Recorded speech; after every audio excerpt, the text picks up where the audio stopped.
Hey YouTube, JCM Media here with a review of the much recommended Woodford Reserve Distillers Select. So this is coming in at 45.2% alcohol. It's priced up around $50, which is pretty expensive as far as bourbons go. I'm going to compare this to Maker's Mark to give you an idea of how it tastes. Maker's Mark is my favorite whiskey. You can check that out in my other review. And I think that's pretty much this Woodford's closest competitor. So they both come in around 45%. They're both in similar price range.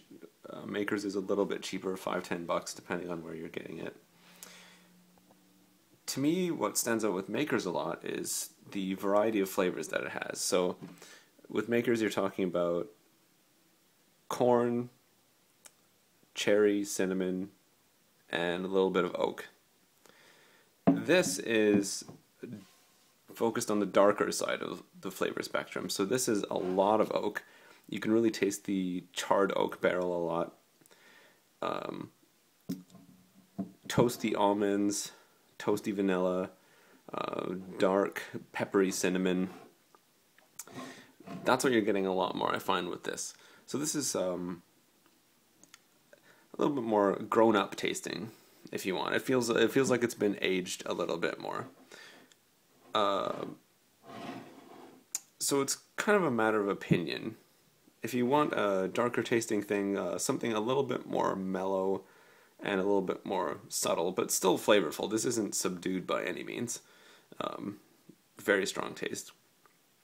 But it's it's just kind of a matter of opinion. If you like a sort of a more cherryish thing, go for the Makers. If you like dark oak, then I'd hit this up.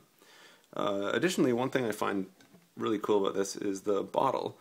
It's quite imperfect as you feel it. It's thinner here, thicker up here, and it makes it have sort of a cool handmade type vibe, which I like. It doesn't affect the taste or anything, but when you're shelling out that amount of cash for a bourbon, having a nice bottle sort of helps you make you feel like you're getting your money's worth, and I like that.